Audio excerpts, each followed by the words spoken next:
This gentleman right here, if you've ever seen him before, see, I met you probably 6-7 years ago. Yeah, maybe even 8. Maybe 8. He weighed, at that time, probably high 3s, 400. Yeah, close to 400. What would you say your highest weight was? Over the next couple years, getting out there eating some catering and stuff. Some catering. About 450 I got up to.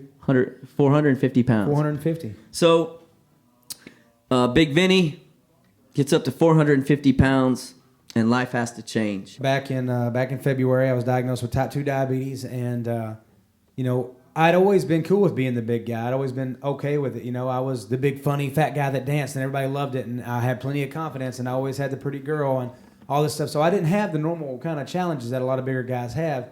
But then the diabetes caught up with me, and the lack of respect for my body caught up with me, and then it just tackled me and said, you know what? Here you are in the hospital for 5 days. What are you going to do about it? And you've always been a big guy that danced and had a lot of mobility. Yeah, it wasn't. I wasn't lazy, and it didn't seem like there was problems, but you really were getting sick. Yeah, I was real bad sick, and like I said, just eating bad food every day caught up with me, and it just, like I said, it tackled me and it asked me what I was going to do, and I just basically I took it on and I said, you know what? You ain't taking me out. You might take me down, but you ain't taking me out. And then you ended up on one of the most coolest, positive shows in the history of mankind. I got to go on the Biggest Loser and lost 184 pounds in a matter of 6 months.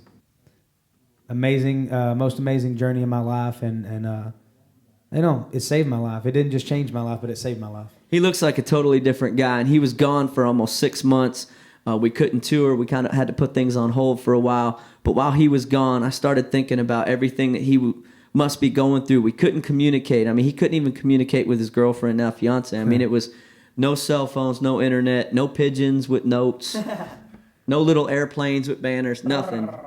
And I really started thinking about everything that he must be going through. And I wrote a song kind of to him. And as I started writing it, I started realizing, this is as much about me and everybody that goes through these things of just trying to figure out a way to put yourself first sometimes. And once you do that, I think sometimes it allows other people to love you, or you become more lovable because you love yourself. No, I agree 100%. And whenever you played this song for me, I mean, I was in tears because it was every emotion that I went through. But I also realized that, it doesn't have to just be about weight loss. It could be about anything you're going through. Just life. Just anything in life that you want to take on, that you need to put yourself first for a while and do it. Here's a little taste of the brand new Trailer Choir single called Love Me First.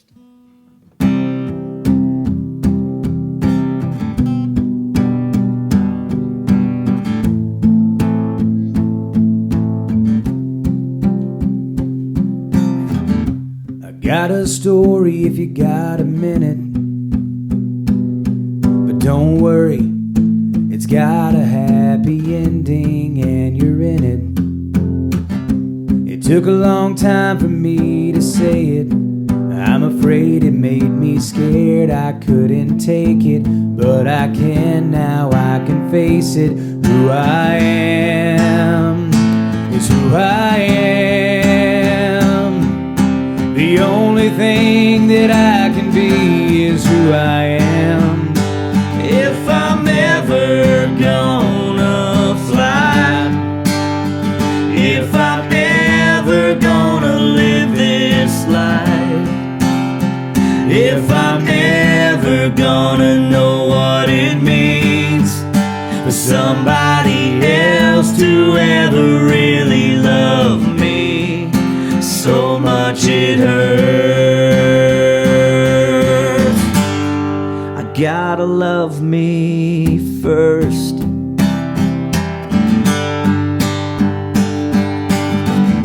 I got a song if you're up for singing. La-di-da, bet you 2 cents, it's a feeling we're all feeling. This big old world just keeps on turning, but I'm learning it's a friend that keeps on spinning. Not the end, it's the beginning of a day, just another day. And who I am is all that I can change. If I'm ever gonna fly, if I'm ever gonna live this life, If I'm ever gonna know what it means for somebody else to ever really love me so much it hurts. I gotta love me first.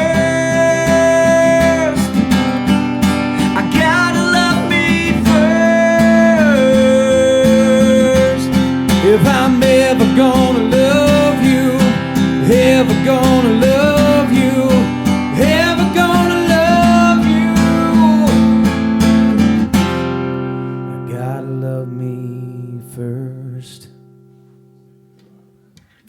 First. No, you know, it's amazing because whenever I left, I didn't know that by putting myself first, it was going to make lives better for all my friends and my people around me. I never really realized that a lot of people worried about me in the way that they did.